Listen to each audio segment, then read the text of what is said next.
J&K Show. We're proud to have our next guest, Dr. Frame. So when we think about what we do and the difference that we make within the culture or changing perspectives, no one is doing more than what Dr. Frame is doing. We're delighted to have you here today. Dr. Frame, welcome to the J&K Show. Thank you so much for having me. It's an honor to be here on the J&K show. Thank you for thinking of me, the work, the impact, to have me as a guest, and I'm looking forward to, a fruitful conversation.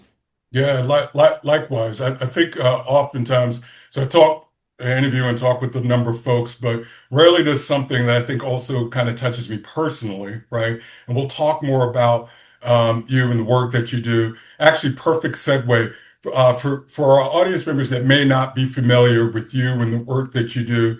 Why don't you take a moment out to explain exactly who you are and what and your organization? Yeah, Dr. Brandon Frame, founder, chief visionary officer of the Black Man Can Incorporated.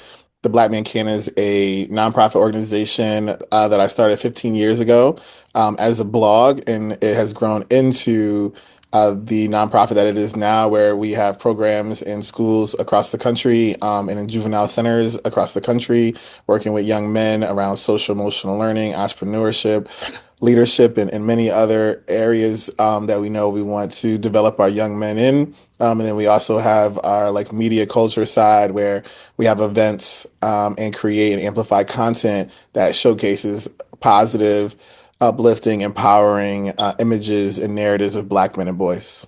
Yeah. You do a great job of that, but did it always start out that way? In other words, was the overall vision when this first kind of crystallized for you in your mind, is this what you envisioned, or did it kind of evolve into what it is today? What was that arc like? I definitely think it was an evolution. I would say a quote that I live by is once you make an observation, you have an obligation. So I made an observation that Black men and boys need to see positive images of themselves and have their stories told. So therefore, I had an obligation to create it. And so that started with a blog. So in 2010, I just got a domain name, started a blog. And for the first 3 years, that's all I was doing. I was a blogger. Like, and if you go back to that time, like that was a big thing. Like in the mid 2000s, late 2008, 2009, and into let's go the first Obama presidency, right? Let's just use that. Like blogging was like a really big like thing. Like there was lots of bloggers.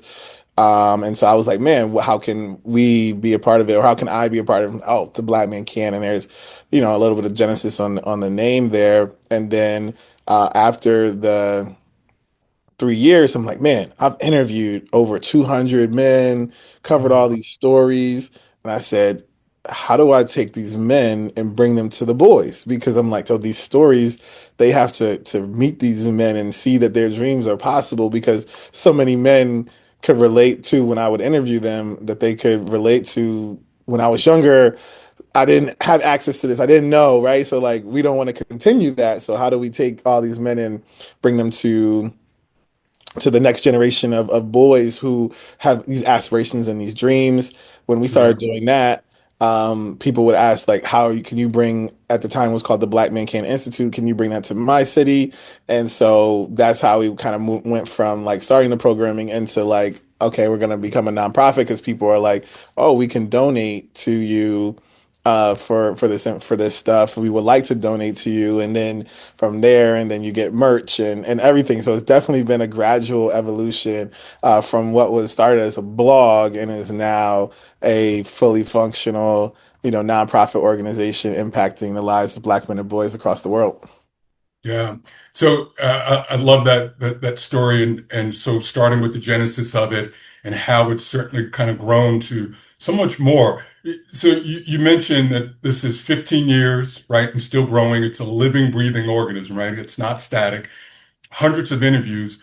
So I think you have a great perspective. What is the current narrative around Black men today? Um, that's a wonderful question. I want to say I think that we have reached a point where we know that Black men are not monolithic. Now, what still gets perpetuated is negative stories, narratives, characteristics around Black men overwhelmingly, as opposed to hearing about all the amazing ways we are making a difference in our communities, how we are raising our families. I think that that narrative is still not as prevalent in terms of how it is told. We do have more amazing pieces of content, right? You can go on Netflix and Hulu and even online, and there's Black streaming services where you can see the diversity of content. But unfortunately, still, like if you look at what's going to get greenlighted first, it's probably like a gangster show, right? Like, right, but you still can find This Is Us, where you have a Randall, right? So there is the range that does exist where that range did not exist 20 or 30 years ago. So you get that, but still overwhelmingly negative stereotypes and portrayals are greenlighted first, are sometimes even ones that win awards. That's why I think Sinners and what we're seeing is like really great to see that, right? And even before with Moonlight, like so like over time we've seen growth. We've made progress, but it does not mean that we have reached the promised land that where we need to be for us and for what our young, even for the next generation, and what they need to see about who they can become. Right. Listen, I'm old enough to remember where black folks criticized Hollywood for their depiction of black folks. We were in movies and films, we were pimps and criminals and the hired help. And so there was something that we were certainly conscious about and spoke out about it. Fast forward to more current times, I feel like there's so much content where it does depict the worst of us, the worst images of us, but I think the what really kind of stands out to me that oftentimes these are black folks who are posting these negative images of other black folks. How did we get here from where we were? This is I love this question because the book that I'm reading currently is Brainwashed Hmm. by the founder of Burrell Communications. And he goes into a lot of these different tropes and different things that we've experienced throughout. And that's even one reason why I created the Black Man Can is in some ways it's not even necessarily about changing the hearts and minds or mindsets of white people, but also really just changing the hearts and minds of ourselves, Right. right? And letting specifically our boys know, like, nope, you can accomplish. There are black men. Everything you want to do, whether you be a video game designer or you do want to be a professional athlete, there are black men who have done that, and giving them the opportunity to meet them, hear from them, see them, I think is so important. And I think when we think about what and how we got there in terms of blacks putting down each other or sharing the negative images, like there's such a historical track record there in terms of us being fed not positive images of them ourselves, and us being put even as black men that like we have to compete with each other, right? That goes all the way back to being enslaved and slave masters making black men fight against each other to the Mm. death, right? And like that carries through like generation to generation. And so I think all those, so many of those pieces are what create us wanting to make fun of our oppression, as opposed to being like, how are we really going to truly create liberation? And what steps are we going to take? What are we going to do to really unify collectively, right? As opposed True. to embracing rugged individualism. I think all these things are aspects of the work that must continue so that we can actually have in full the communities and the society that we want to have where everybody can live, thrive, flourish, and have a dignified life. Love that. There's so much there. And so I kind of feel like if there's an image of a black man, and depending on who's looking at it, there's a subtext and, it's kind of this byline to it. Some of it true, some of it not. Just kind of in a very broad sense, what's a myth about black men that you believe you can easily debunk? That somewhat is kind of like this general understanding of what we are or how we are or what we do. and you being in this space and understanding and working with us, advocate for us and say, hey, this is not true. I think one that just like immediately pops into my head is will say like black men are not nurturers.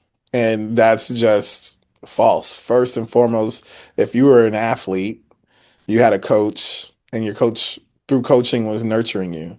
Now, we might have a vision, an image of what nurturing looks like, Mm, but your coach is a nurturer. Your teacher is a nurturer. If you had a black male teacher, right? And so I think all these different areas, your pastor can be a nurturer, right? So right. there's all these different ways that show up as a nurturer in society, and black men hold those roles, thus becoming nurturers to those around them, communities around them. And I think that's really important to just debunk, because we'll say, women are nurturers and we're disciplinarians or whatever it may be. And that's actually not accurate, but that is a stereotype, a myth that I think, we can just off the rip debunk in terms of how we show up. Yeah. Yeah, I absolutely did not think you were going to go there. And I like that though, because it really is not something that maybe we kind of connect with that. The image of black men, right, at a glance is this strength and hard. And so to use that word nurturers, I think is awesome. And it's not something that we typically hear as a word associated with black men, but I absolutely love that. What we do Yeah, oftentimes here, oh, please go ahead. yeah, no, I think that as we as we are evolving as a society, as a community, um, it's important to embrace the full range of masculinity, right? I think too often in generations prior to masculinity, the way I like to describe this is you remember growing up in the 8 box of Crayola crayons, Oh, right? yeah, Right. And so, do you also remember the 64 box of Crayola of crayons? course. Yeah, yeah. Right.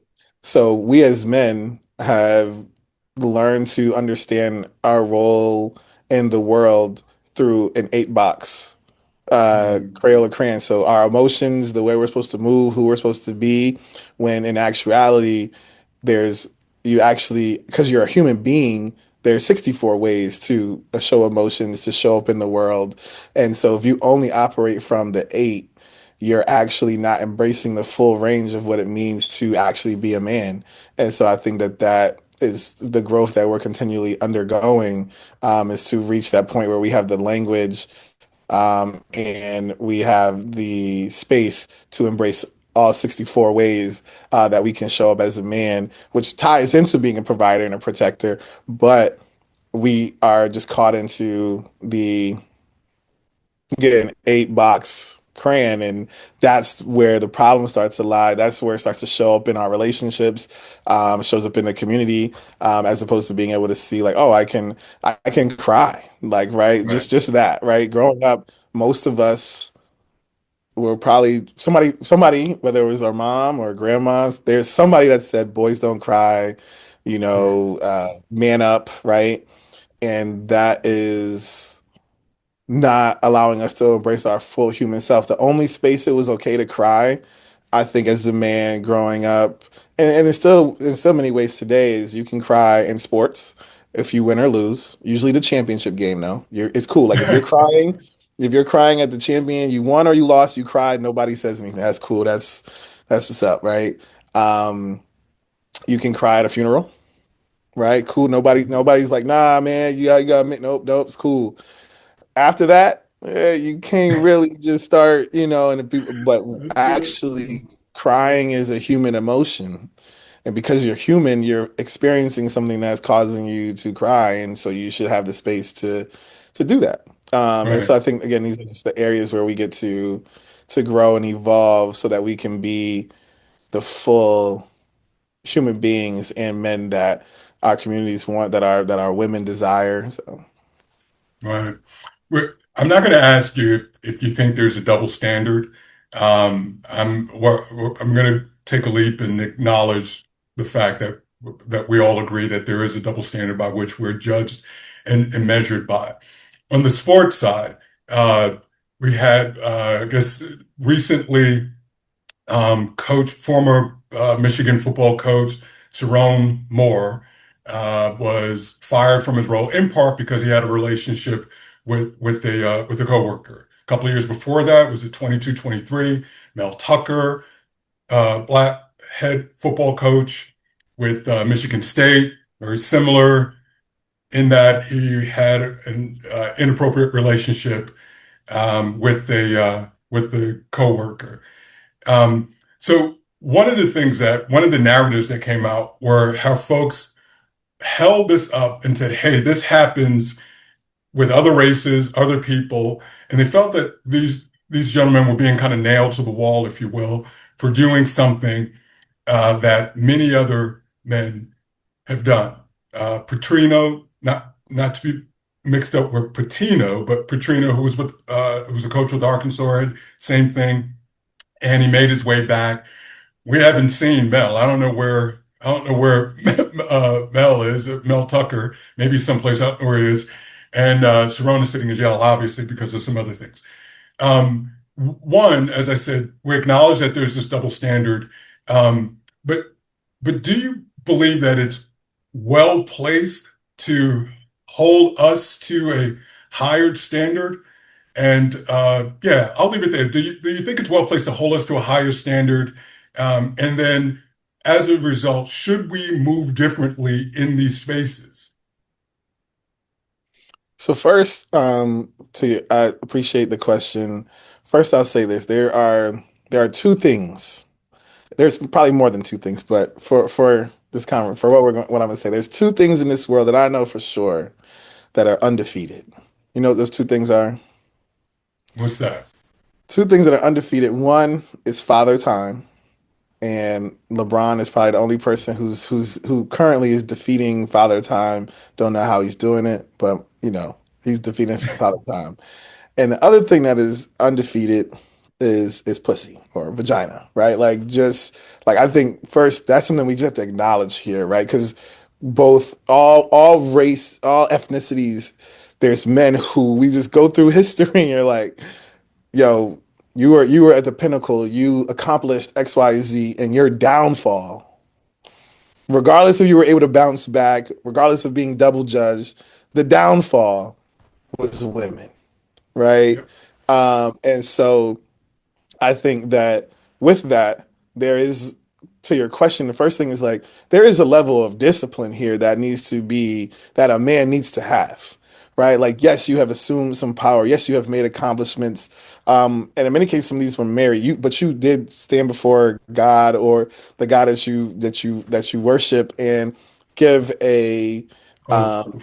oath that you are going to honor this one woman and have a family with this one woman. So I think first thing is to just acknowledge that wow, there's a moral character disconnect that exists, right? In you, and maybe that power got you because some people do these things thinking they're never gonna get caught, right? So that's I think that's really important to just acknowledge and say when it comes to this topic and to being a black man. And then on top of that, yes, you need to move even with more precision, right? Like there's not a black man who's going to achieve certain levels and then there's going to be people of potentially any race.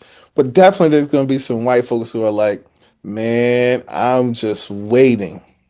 Right. I'm waiting for the misstep. No matter how it's got to be small, because they'll just write an article about you because let's use Obama. Like, so we start with Obama being an example of this. When he wore a tan suit, they ridiculed the man, right? What do you think is going to happen to any man, especially black men, I guess, any sort of, they can call you out on your character? Right. That's immediately when, how? I'm just waiting, right? Matter of fact, they probably flaunt them in front of you. Mm, Just to so boom, I can get you out this role, and then that's that. When that happens, oh, I don't even got to pay you out because it's one thing if I got to fire you, but I still got to pay you right. your contract out. It's another thing when I'm like, oh nah, you broke the term of the agreement. That's 8 million. Yep, I'm gonna keep that, right? So I think we do need to move different in a world where people do not want to see black men, black people become excellent and achieve the highest roles. Don't think that they're deserving. Don't think that they're competent enough. And because of all that, you need to move differently. You need to think differently. And then on top of just as a man that again, I think almost every single person you mentioned was, for the most part, in many cases, these are all married men. So now we're just talking about character. We're talking Right. about morals. What type of man are you? Who are you showing up? Who do you want your kids to be? Some of the, you use coaches like you have young men looking up to you, Right. young men who decide to come play football for you, right? Because they believed in what your program and what you're doing, and you're out here doing immoral things. I think there's that's a problem. Yeah, it's interesting. This just jumped out at me, and I did not feel. I think I was kind of on the outside uh, against, I won't say against, but on the opposite point of view from many of my black counterparts, because I went directly to these brothers and I was blaming them. Um, when we talked about those stereotypes and those myths and other things, so when I was in corporate America, two things that always stood out to me was in terms of how I moved. One, that right, wrong, or indifferent, black men are hounds, we're skirt chasers. So what I did is I made sure that my behavior was beyond reproach. I had down the org chart, I had women on my team, and I couldn't afford to have a reputation that suggested that, hey, this guy's on the hunt. People are in your office. Sometimes those are closed door sessions, just one on one. So I thought it was incredibly important to have a reputation that supports that. So there's no, hey, he used to date this colleague, he used to date that colleague. Absolutely not. The other one is that we're prone to violence. So, that colleague or somebody would do something, and I remember a colleague saying to me, "Oh, well, I told him, hey, don't let Kay find out." And I said, well, why? Well, and I knew why they were saying that. Like, what am I going to do? Like, go club the person about the head and shoulders because there was a dispute at work? And so when I saw what happened with Coach Moore, Coach Tucker, it just took me back to those times. It made me think about that. Listen, you're in that environment, move differently. We shouldn't, to your point, Yeah. reinforce these things. There are people that are waiting for you to trip up. Grandma told us you're gonna have to work twice as hard to get half as much. Okay, and we accepted that. So yeah, there is a double standard to which I say no one cares work harder, but I feel like it's um, that maybe folks use the hypocrisy argument as justification, as opposed to really kind of pointing out to me which was the real issue and the cause to it. So I may have lost you on that one. You may say, what are you talking about?" But um, No, I'm with you. I'm with you. yeah, good stuff. So it's interesting also too. Um, just as a thought, I went into AI, and I asked AI the question about this kind of the state of black men in America. And one of the things it said, it says black men in the U.S. face significant systematic disparities in health, education, and economics. So it goes on to say, a whole lot more, but something that stood out to me, and I want to get your opinion on this, is when it said black men in the U.S. face significant systematic, and so the word systematic really kind of jumped out at me, um, and so I I want your thoughts on what that is, because systematic is, to me, is not a single person that maybe has an agenda, who has their bias and maybe has a penchant for doing something just based solely on someone else's race, but more it aligns with industry, company, policy. And I wanted to get your feeling feeling on that. What's your opinion on that? You know, okay, so this is a very much a very real question, right, in terms of the systemic challenges. So first, this will start with the education side of things, right? So under-resourced schools, disproportionality in discipline. There's almost no school you can go to in the United States of America, and the number one discipline referral rate is for boys of color, specifically black boys, right? There are lower expectations not being placed in honor roll opportunities, right? And then there's an overpopulation of black boys in special education, right? And then not even getting the right special education services. So there you have a starting point. So that's starting around first, second, third grade, and then that's gonna follow you all the way through. Then you have criminal justice, disparities that then start to pop into play. You got racial profiling, you got over policing, high arrest rates. The list goes on. Then even we've all probably watched enough law shows to see like, oh, somebody just gets a little misdemeanor, and then next thing you know, they're doing 5, 6 years for that because they had a coin appointed attorney, right? So just these things, right? Then you get into economic and employment barriers, right? These are also things that are very real because we haven't created pathways for different things, and not just thinking about pathways and trades, but even just into professional degrees. What do those trades look like? And that even circles back to your education side in terms of what does that look like to create very viable pathways for our young men to be able to succeed in order to be able to live the life that they want to do, live the dream. And even with that, so we have mentoring programs in schools all across the country. And one of the things we talk about a variety of things with our boys. And sometimes one of the things we talk about that I think is not talked enough without to our boys. One is in America, we talk a lot about passion and purpose. You just got to do what you're passionate about, what your purpose is. Not saying we shouldn't talk about those things, but what we do talk to the boys about is especially when you're talking about developing skills, is that some everything that what you're what you're good at and what you're passionate about sometimes aren't the same thing, Mm, and that's okay, right? So like for example, you might be a great plumber, you might be very skilled at that, you might be a very good coder, right? You might not be passionate about coding, but you're really good at it, which allows you to make money from it. And then you can go live out your passion, whatever that may be. Your passion might be to be the best father. And how do I get to be the best father? Because I'm really good at this skill that allows for me to then go be the best dad that I want to be and provide for my family, right? Then we get into health and wellness challenges, right? So we have much lower um, health expectancies, and some of that is on us too, right? Like we're in an age where there's more than enough information in terms of what you're supposed to eat, how you should carry yourself, how do you take care of yourself. But then we also have an oversaturation of certain things in our own communities, from check cashing places to fast food restaurants.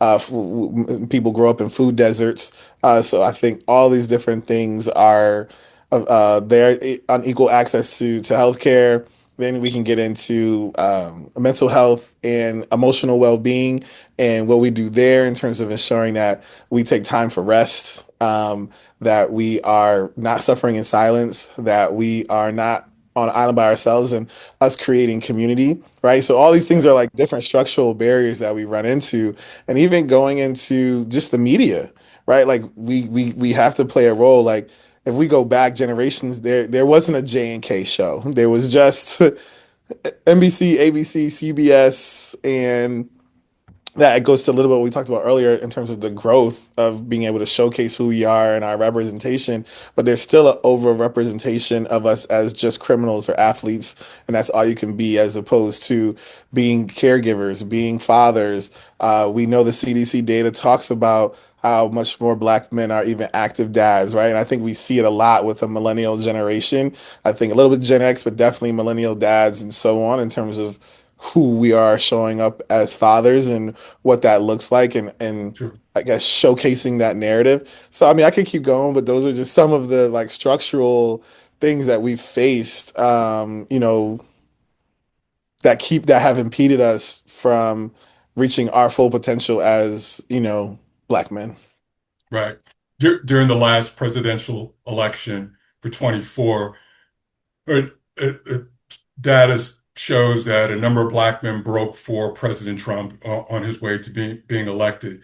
Is is that a response to what you talked about, where systematically these things are in place? Was that a response to saying, "Hey, we acknowledge that we don't like where we are and how we're depicted in these systematic um, processes are in place, and uh, this is the person best to assist with us or aid us in getting away from that environment, or does or does it mean something totally different? Why he broke, why so many black men broke for the president?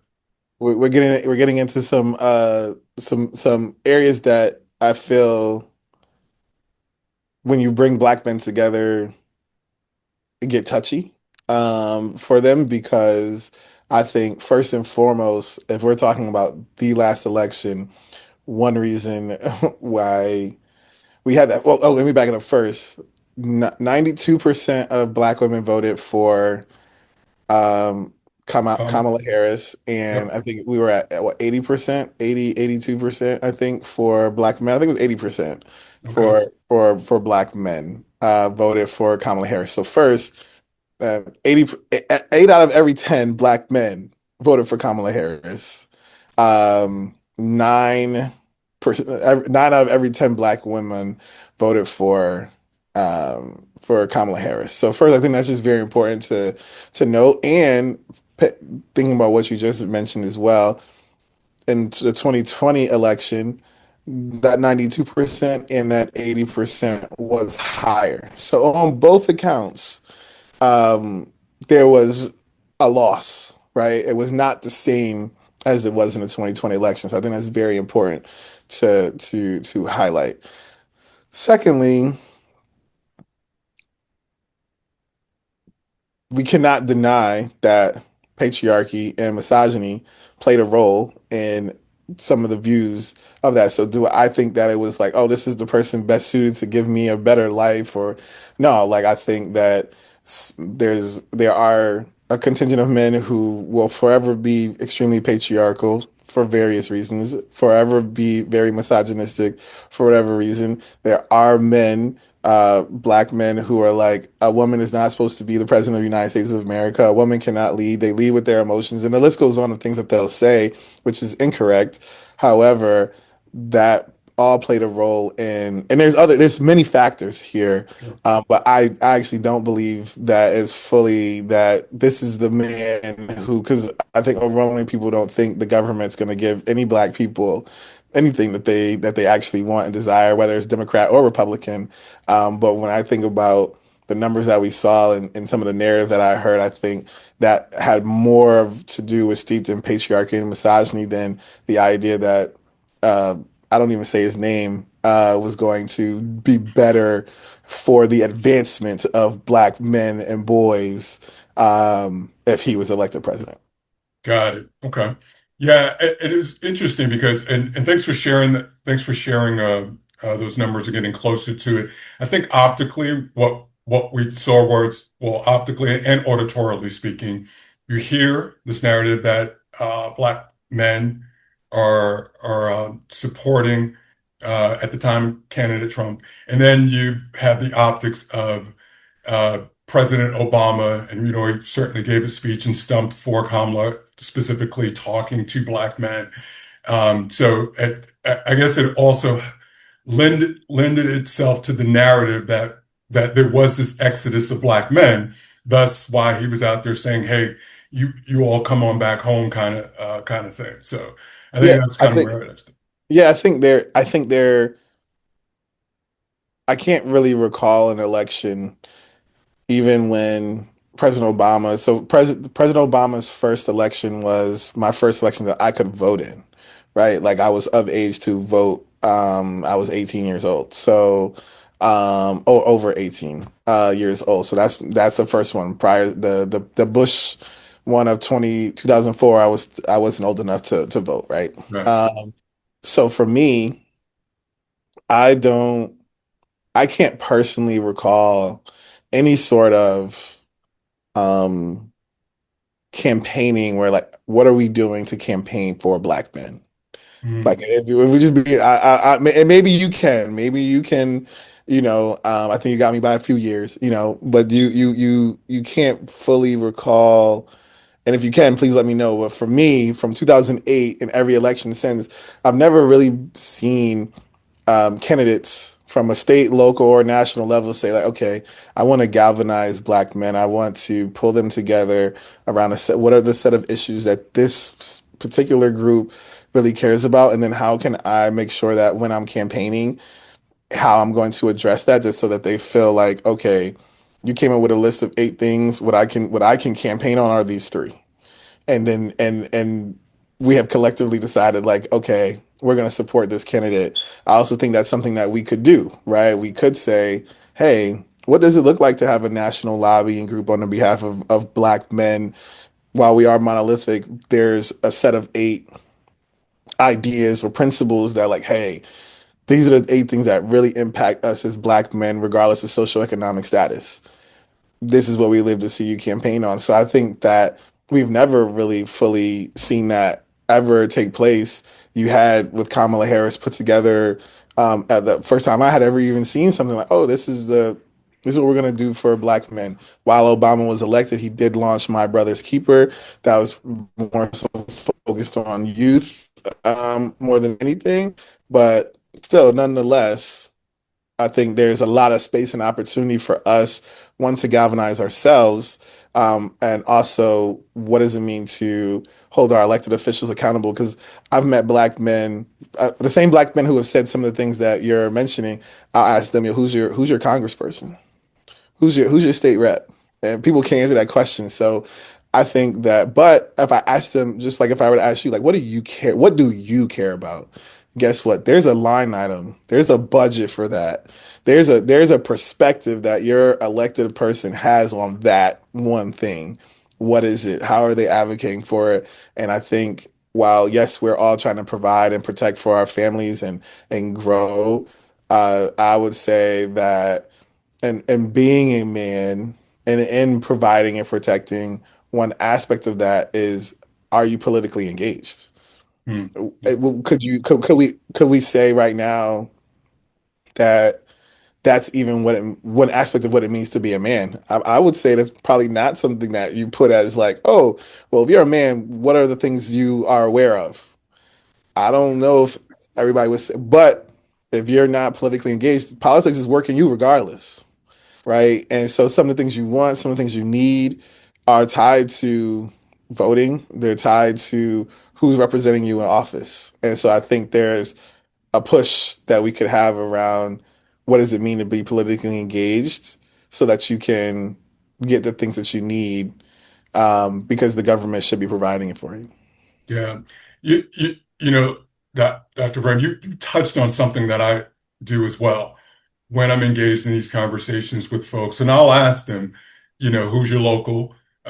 Folks generally don't know. They don't even know what district they live in. And this is New York City. They're not sure what district they live in, who the DA is for the area. So it's interesting that you talked about that. And they're all saying that all politics are local. And I would dare say that that alderman for you has greater impact to your life than, say, someone on Pennsylvania Avenue. It's not that that person's not important, but who's the president of your parent teachers association probably far more affects you and your family more so than someone who's miles and miles away. So thanks for that. My last question is for audience members and others, if they want to get involved, you do such great work. I think it's great. And just a little bit about me where it kind of correlates is where I think something that you do. So as a young man, I can't say enough about representation. So growing up, I didn't see certain types of black men. And when I did, it was eye-opening for me. And it really, really kind of changed my life. And so I feel like Black Man Can helps to offer that. One, it's kind of shaping and redefining, if you will.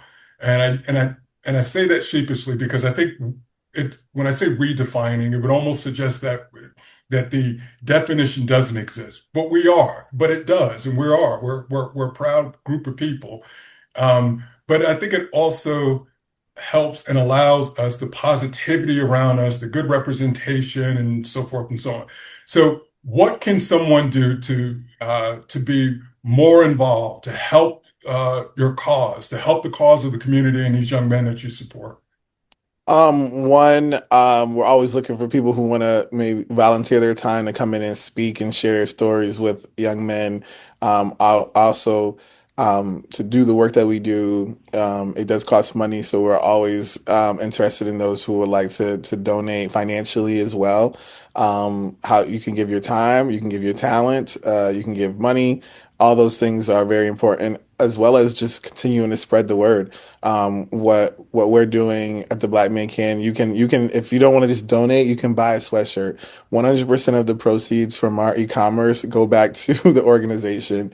Everything we've really worked to create multiple streams of revenue that allow for us to do the work, which is what many nonprofits should be doing. But we have this huge opportunity to have a robust e-commerce. But when you buy a sweatshirt from us, when you buy the affirmation cards, you are in theory supporting a young man, right? Because we use that money, you cover the cost of what it means to run that part of the business, and then the rest of that goes right back to young men being able to go on field trips, for young men to be able to get different books and hear from different speakers. I kind of believe that you can't while volunteers, we can't solve issue through volunteerism, right? Mm, Like we need actual dollars that we can then hire black men who are going to be the facilitators, who are going to be mentoring the young men. It can't be like, oh, just kind of give your time. That's a part of it. But we need brothers being paid to be mentors and working with young men, and we also need sure. people to volunteer their time.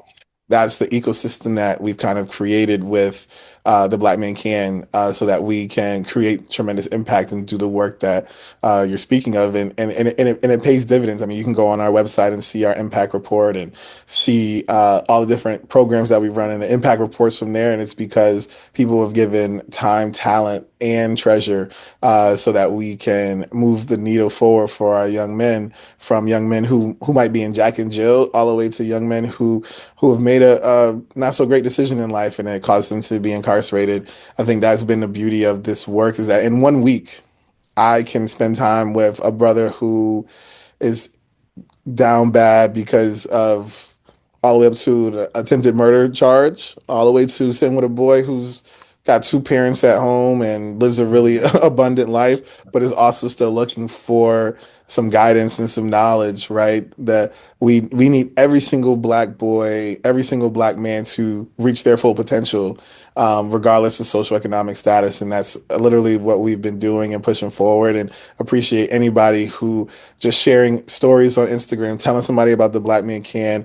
Another thing we've really been big on, like if you go to the website and you see the work that we're doing, you're like, just ask yourself, man, who needs to know about this organization Mm, that yeah, could that's a funder, right? Whether it's a philanthropic funder, it's a person who has a high net worth, right? It's like, oh, they need to know about this work, right? This is not isolated work, right? It's national, it's global, and so all those things are greatly appreciated because it allows us to push the mission and vision forward, so that the world knows us and others of other ethnicities and races that the Black Man can. yeah. I think I agree. More people need to know about what it is that you're doing and seeing how they can certainly help that mission. And we'll certainly do our part and encourage our listeners, viewers to do the same. Dr. Frame, I can't thank you enough for joining us, carving out a few minutes for us. Truly enjoyed the conversation. You are always welcome back. You know, you have easy pass and unfettered access to this program here. Thank you. Appreciate it. Thanks for watching the J&K Show.